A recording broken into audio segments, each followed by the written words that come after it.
You know most of the people are invisible, not because they're untalented, but because they don't know how to communicate. Think about it. Every day, brilliant ideas are ignored. Talented people are overlooked. Capable employees are passed over for promotion. And often, the reason has nothing to do with skill. It has everything to do with communication. The truth is, people don't reward potential. They reward visible potential. They reward confidence, clarity, presence, influence, and all of those qualities are communicated through the way you speak. That's why some people become leaders, while others remain unheard. Not because they know more, but because they communicate better. In today's summary of how to talk like a leader, we're going to uncover the communication habits that make people sound credible, confident, and influential. You'll learn why clarity beats complexity, why stories are more persuasive than facts, why confidence matters more than perfection, and why a few simple changes in the way you communicate can dramatically increase your influence. By the end of this video, you'll understand something that many people spend years trying to learn. People don't follow titles. They follow voices they trust. And the moment you understand that, everything changes. In the next 25 minutes, we'll explore the key lessons from How to Talk Like a Leader and uncover what great communicators do differently. Because leadership isn't just about having the right ideas. It's about communicating those ideas in a way that makes people want to follow. Let's begin. Before we dive into the lessons, there's an important question we need to answer. Why should anyone care about learning to talk like a leader? Because whether we realize it or not, communication affects almost every opportunity in our lives. Think about it. A student presents an idea in class. An employee shares a proposal in a meeting. An entrepreneur pitches a business. A manager motivates a team. A parent guides a child. In every one of these situations, success depends on communication. Yet most people spend years improving their technical skills and almost no time improving the skill that determines whether those abilities are recognized. As a result, they face a frustrating reality. They know more than they're able to express. They have ideas they're unable to sell. They have potential that other people never get to see. And eventually, they start believing that influence belongs only to naturally charismatic people. But according to Suzanne Bates, that's simply not true. One of the most important ideas in this book is that leadership communication is not a talent. It's a skill, and like any skill, it can be learned, practiced, and improved. The people we often describe as natural leaders usually aren't born with some magical ability. Over time, they've learned how to communicate with clarity, how to project confidence, how to connect with people emotionally, and how to inspire action. In other words, they learned how to talk like leaders. The book also challenges another common misconception. Many people think leadership starts when you receive authority. When you become a manager, a director, or a CEO. Leadership begins when people trust your voice, when they value your perspective, when they believe in your message. Because influence comes before authority, and communication creates influence. That's why this book isn't really about public speaking. It's not about sounding smarter, and it's not about learning a collection of communication tricks. At its core, this book is about learning how to communicate in a way that earns trust, creates clarity, and inspires people to move forward. And according to the author, that ability is one of the most valuable leadership skills anyone can develop. So the question becomes, if leadership communication can be learned, what exactly do great leaders do differently when they speak? That's where the first major lesson of the book begins. Clarity. The first principle in How to Talk Like a Leader is surprisingly simple. Great leaders create clarity. Now that might sound obvious. After all, who wants to be confusing?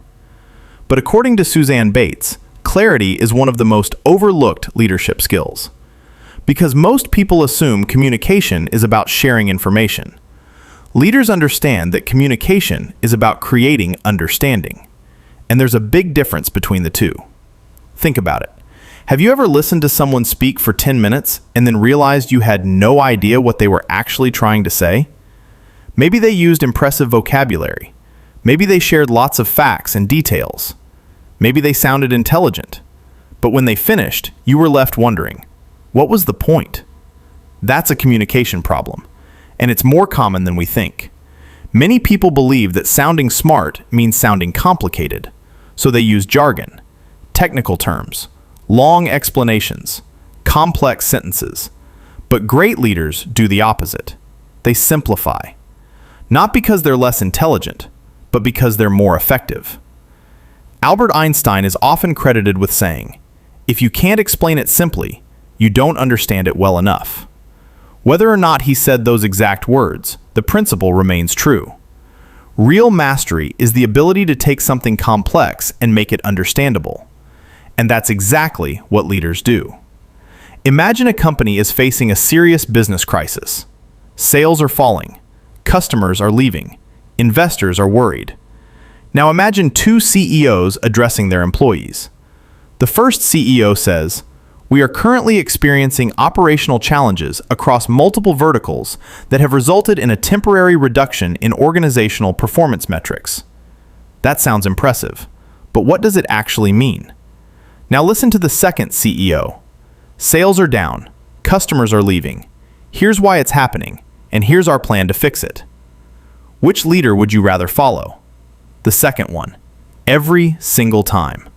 Because clarity creates confidence. When people understand the situation, they can focus on solutions instead of confusion. And this principle applies far beyond business. Think about the best teacher you've ever had. What made them memorable? It probably wasn't because they made subjects more complicated. It was because they made difficult ideas easy to understand. They took complexity and turned it into clarity. The same is true for leadership. One of the most important jobs of a leader is to reduce uncertainty. When people are confused, they hesitate. When they're overwhelmed, they stop paying attention. When they don't understand the message, they don't take action. That's why clarity isn't just a communication skill, it's a leadership skill. In fact, some of the most influential leaders in history were masters of simplicity. When Martin Luther King Jr. spoke about his vision for the future, he didn't deliver a complicated policy document, he shared a dream. When Steve Jobs introduced new products, he didn't overwhelm audiences with technical specifications. He explained how those products would improve people's lives. Their messages were powerful because they were clear. And here's an interesting insight from the book. The smartest person in the room often loses influence if nobody understands them. Think about that for a moment. You can have brilliant ideas, deep expertise, years of experience, but if you can't communicate those ideas clearly, their value never reaches other people. Knowledge creates potential. Clarity creates impact. That's why effective leaders constantly ask themselves a simple question. What is the one thing I want people to remember? Not 5 things, not 10 things. One thing. Because when everything is important, nothing is important. The best communicators identify the core message and build everything around it. They eliminate unnecessary details. They remove confusion. And they make it easy for people to understand exactly what matters. The lesson is simple. Average communicators add complexity. Leaders remove complexity. Because confused people don't act. Clear people do. But clarity alone doesn't make someone influential. You can have the clearest message in the world, and people still may not follow you. Because understanding a message and believing a message are two different things. And that's where the second principle comes in. Leaders communicate with confidence. Lesson number 2. Leaders communicate with confidence. If clarity helps people understand your message, confidence helps people believe it. And that's important because leadership is not just about transferring information. It's about creating trust. Think about two people delivering the exact same message. They use the same facts, the same evidence, the same recommendation. Yet one person sounds persuasive while the other sounds uncertain. Why? Because communication is about more than words. People don't just listen to what you say. They pay attention to how you say it. Your tone, your pace, your energy, your body language, and most importantly, your conviction. According to Suzanne Bates, confident leaders project certainty even when facing uncertainty. That doesn't mean they pretend to have all the answers. It means they remain composed, focused, and decisive. This is one of the biggest misconceptions about confidence. Many people think confidence means being the loudest person in the room. But leadership confidence is rarely loud. It's calm, it's steady, it's controlled. Think about a pilot speaking during turbulence. Imagine you're on a flight and the plane suddenly starts shaking. The pilot comes on the intercom and says, we're not exactly sure what's happening right now. Hopefully everything will be okay. How would you feel? Probably nervous. Now imagine the pilot says, we're experiencing some turbulence. The aircraft is operating normally, and we've handled situations like this many times before. Please remain seated and we'll keep you updated. The situation is the same, but your confidence level changes immediately. Why? Because confidence is contagious. When leaders remain calm, other people become calmer. When leaders project belief, other people begin to believe. When leaders stay composed under pressure, they create stability for everyone around them. That's why during moments of crisis, people look for confident leadership. Not because leaders know everything, but because leaders help people feel secure enough to move forward. The book also highlights another common mistake.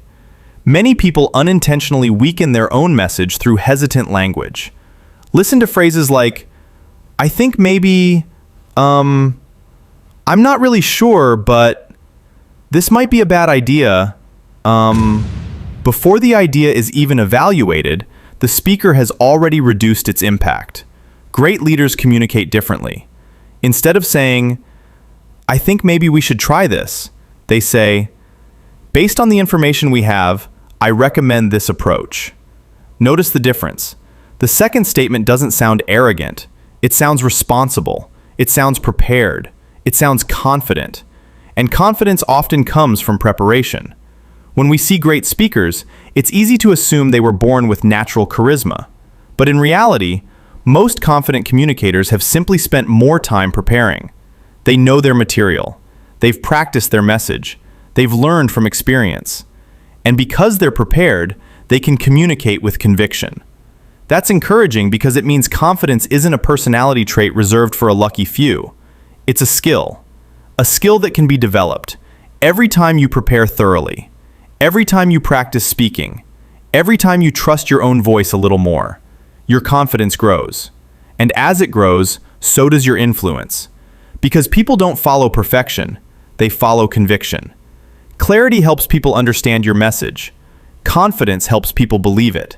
And when those two qualities come together, leadership begins to emerge. But even when people understand your message and believe your message, there's still one challenge left.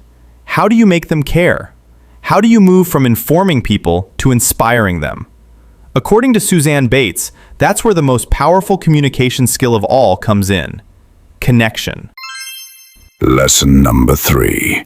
Leaders create connection.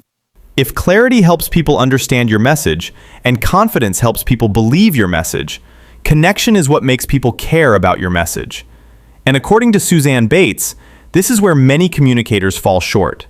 They focus entirely on information, facts, data, reports, statistics. And while those things are important, they rarely inspire action on their own. Because human beings are not purely logical creatures. We're emotional creatures. We make decisions emotionally and then justify them logically. That's why great leaders don't just communicate information, they create connections. Think about the speeches, presentations, or conversations you remember most. Chances are you don't remember them because of a statistic. You remember them because of a story, a moment, an emotion, a human experience. Stories have a unique power. They help people see themselves in the message. They turn abstract ideas into something real. For example, imagine a leader wants to emphasize the importance of customer service. One approach would be to show charts and performance metrics, and there's certainly a place for that. But imagine instead that the leader tells the story of a customer whose problem was solved by an employee who went above and beyond. Suddenly, the message becomes personal. The numbers become human, and people begin to feel the importance of the idea. That's the power of connection. In fact, some of history's greatest leaders were master storytellers. Martin Luther King Jr. didn't stand in front of a crowd and say, "Let me explain my policy framework." He said, I have a dream. with those 4 words, he painted a picture people could see and feel. He connected emotionally before he persuaded intellectually. The same principle appears again and again in leadership. When Steve Jobs introduced new products, he rarely started with technical specifications. He started with a story, a problem, a possibility, a vision of how people's lives could improve. Because people connect with stories far more than they connect with data. Now, this doesn't mean facts aren't important. Facts build credibility, but stories build connection. And when credibility and connection work together, messages become memorable. Another important lesson from the book is that connection starts with genuine interest in other people. Many communicators make the mistake of focusing entirely on themselves, their goals, their ideas, their agenda. Great leaders think differently. They constantly ask, What matters to my audience? What are they worried about? What do they care about? What do they need from me right now? because communication becomes far more powerful when people feel understood. Think about the leaders you've trusted most. Was it because they always had the perfect answer? Probably not. More often, it's because they listened. They understood your concerns, and they made you feel valued. Connection creates trust, and trust creates influence. This is why leadership communication is not just about speaking. It's also about listening. In many cases, the fastest way to build influence is not to talk more. It's to understand more. Because when people feel heard, they're far more likely to hear you in return. The lesson is simple. Facts inform. Stories connect. And people follow leaders who make them feel understood. That's why connection is often the bridge between communication and influence. You can have the clearest message. You can deliver it with complete confidence. But if people don't feel connected to you, your influence will always have limits. The best leaders understand that communication is not just about transferring information. It's about building relationships. And relationships are built through connection. At this point, we've seen that great leaders communicate with clarity, confidence, and connection. But when these qualities come together, they create something even more powerful. Something that people often struggle to describe, but instantly recognize when they see it. Executive presence. The quality that makes people pay attention the moment a leader begins to speak. Executive presence, the hidden advantage of great leaders. At some point, you've probably met someone who seemed like a leader the moment they entered a room. Before they even started speaking, people paid attention. When they shared an idea, others listened. When they made a decision, people trusted it. And when they faced pressure, they remained composed. We often describe this quality as presence. And according to Suzanne Bates, it's one of the most important ingredients of leadership communication. The challenge is that executive presence is difficult to define. Most people know it when they see it, but they struggle to explain exactly what it is. Many assume it's something you're born with, a natural charisma, a special personality, an invisible trait that some people have and others don't. But the book argues something very different. Executive presence is not magic. It's a combination of qualities that can be developed. Suzanne Bates breaks it down into 3 essential components: character, substance, and style. Let's start with character. Character answers a simple question: can people trust you? Because leadership always begins with trust. You can be intelligent, talented, experienced. But if people doubt your integrity, your influence disappears. Trust is the foundation upon which all leadership is built. That's why great leaders work hard to ensure that their actions match their words. People don't trust perfection. They trust consistency. The second component is substance. Substance answers another important question. Do you know what you're talking about? Leadership communication is not about sounding smart. It's about bringing value. It's about having insight, knowledge, perspective, solutions. This is where preparation becomes critical. The most effective leaders don't rely on charisma alone. They do the work. They understand the issues. They study the details. And because they're prepared, they speak with authority. Not arrogance. Authority. There's a difference. Arrogance says, listen to me because I'm important. Authority says, listen to me because I understand the situation. People naturally gravitate toward leaders who demonstrate substance, because substance creates credibility, and credibility creates trust. The third component is style. Style answers the question, can you communicate your ideas effectively? This is where everything we've discussed so far comes together. Clarity, confidence, connection. A leader may have incredible character and deep expertise, but if they can't communicate those qualities effectively, their influence remains limited. Think about a brilliant professor who struggles to explain concepts, or an incredibly talented employee who cannot present ideas clearly in meetings. Their value exists, but other people can't fully see it. Communication acts as a bridge between what you know and what others understand. And that's why style matters. Not because style is more important than substance, but because style allows substance to be seen. One of the most powerful ideas in this book is that executive presence is not about trying to impress people. It's about helping people feel confident in your leadership. The goal isn't to appear important. The goal is to create trust. And that's a major distinction. Many people focus on looking like leaders. Great leaders focus on behaving like leaders. They communicate clearly. They stay calm under pressure. They demonstrate competence. They listen carefully. And over time, people begin to trust their judgment. That's executive presence. Not a trick, not an image, not a performance.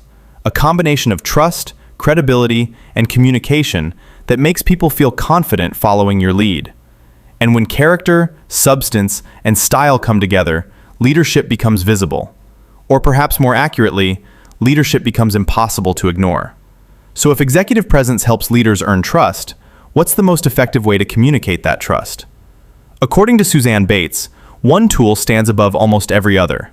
A tool used by great leaders, great teachers, great speakers, and great storytellers throughout history. The power of storytelling. The power of storytelling, a leader's secret weapon. If there is one communication skill that separates memorable leaders from forgettable ones, it's storytelling. And according to Suzanne Bates, stories are far more than entertainment. They are one of the most powerful tools of influence. Think about it. Thousands of conversations happen around us every day. Presentations, meetings, speeches, interviews. Most of them are forgotten almost immediately. But every now and then, someone tells a story that stays with us for years. Why? Because human beings are wired for stories. Long before we had books, presentations, or PowerPoint slides, we learned through stories. Stories helped us understand the world. They helped us remember lessons. They helped us connect with one another. And that hasn't changed. In fact, modern neuroscience suggests that when we hear facts, only certain parts of the brain become active. But when we hear a story, multiple areas of the brain engage. We don't just process the information, we experience it. That's why stories are so effective. They transform information into emotion, and emotion is what people remember. Imagine a leader wants to encourage innovation inside a company. One approach is to say, we need to be more innovative and take calculated risks. That's reasonable advice, but it's not particularly memorable. Now imagine the leader tells the story of a team that took a risk, failed initially, learned from the experience, and eventually created a breakthrough product. Suddenly the message comes alive. People can see it, feel it, remember it. The lesson hasn't changed, but its impact has.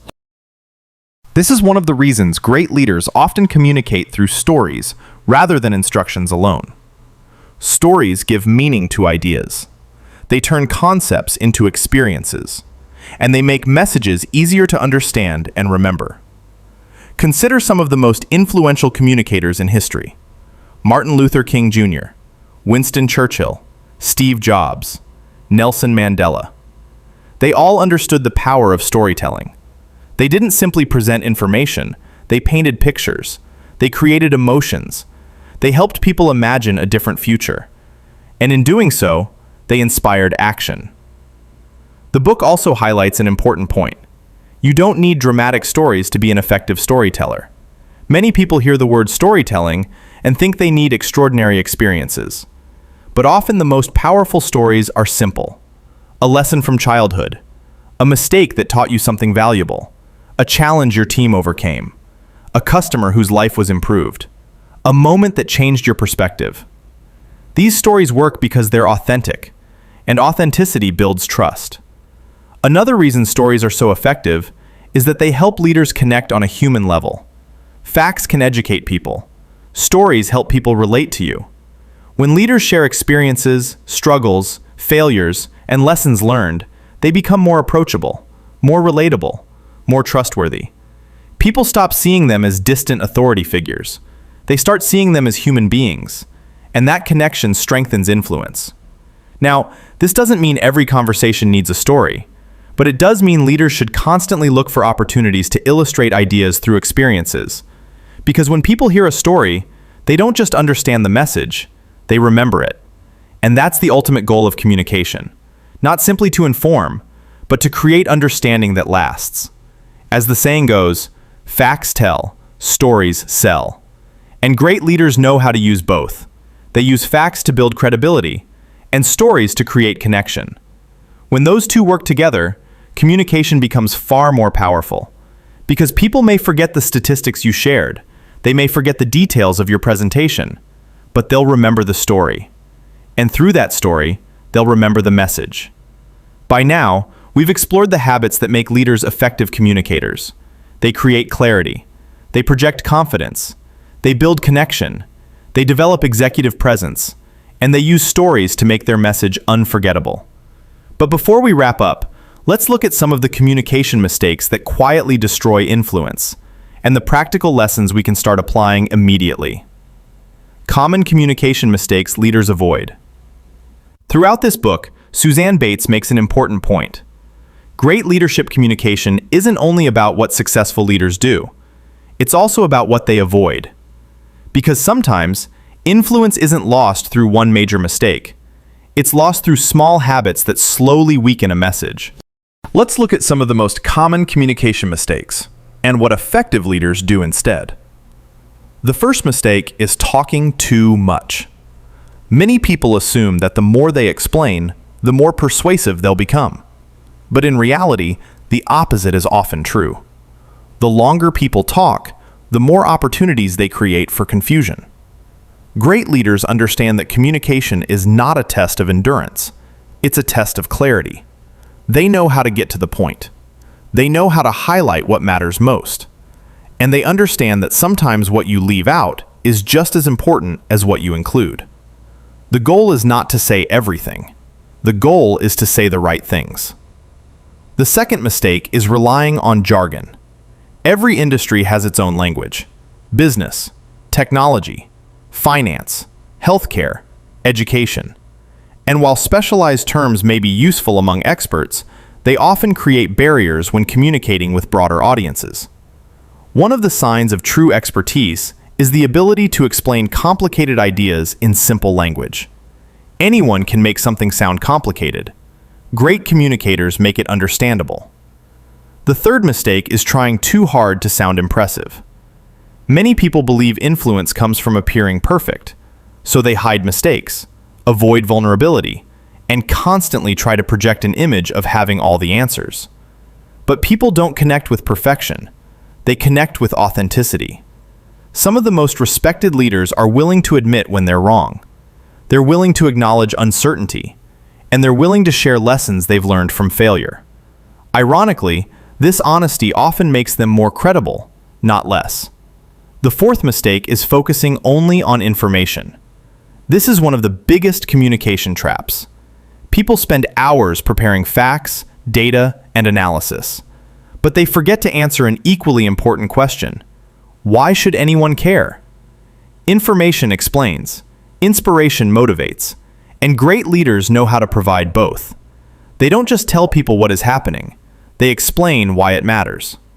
The fifth mistake is speaking without listening. Many people think communication is primarily about talking, but some of the most influential leaders are exceptional listeners. They ask questions. They pay attention. They seek to understand before they try to be understood. Because leadership communication is not a monologue, it's a conversation. And people are far more likely to trust leaders who genuinely listen. When we step back and look at all these mistakes, a pattern begins to emerge. Weak communication often focuses on the speaker. Great communication focuses on the audience. Weak communicators ask, "What do I want to say?" Great communicators ask, "What do people need to hear?" That shift changes everything. It changes how we prepare, how we present, how we connect, and ultimately, how much influence we have. Because leadership communication is not about sounding important. It's about being understood, trusted, and remembered. And avoiding these common mistakes is one of the fastest ways to improve. So after everything we've learned from this book, what can we actually do differently starting today? Let's turn these ideas into a simple action plan. First, focus on clarity. Before any conversation, presentation, or meeting, ask yourself, what is the one thing I want people to remember? Not 5 things, not 10 things, one thing. Then, build your message around that idea. The second habit is to communicate with confidence. Prepare thoroughly. Know your material. Trust your preparation. And when it's time to speak, stop weakening your message with unnecessary hesitation. Replace uncertainty with conviction. Not arrogance, conviction. The third habit is to connect before you convince. People want to feel understood before they're willing to be influenced. Ask questions. Listen carefully. Understand your audience. And whenever possible, communicate through stories rather than information alone. The fourth habit is to develop your presence. Remember the 3 elements we discussed: character, substance, and style. Work on all 3. Build trust, increase your expertise, and improve the way you communicate your ideas. Because leadership is not about one impressive speech. It's about consistently showing up in a way that inspires confidence. And finally, practice. Communication is a skill. No one becomes a great communicator overnight. Every conversation is practice. Every presentation is practice. Every meeting is practice. The more intentionally you communicate, the more naturally these habits begin to appear. And over time, people notice. They begin listening more carefully, trusting your judgment more often, and responding differently to your ideas. Not because you've changed who you are, but because you've learned how to communicate your value more effectively. At its core, How to Talk Like a Leader is not really a book about speaking. It's a book about influence. It's a reminder that leadership doesn't begin with a title, it begins with communication. Throughout this summary, we've seen that great leaders create clarity. They communicate with confidence. They build genuine connection. They develop executive presence, and they use stories to make their message memorable. None of these skills require a special personality. None of them require extraordinary charisma. And none of them are reserved for a select few. They can be learned, practiced, and developed by anyone willing to improve.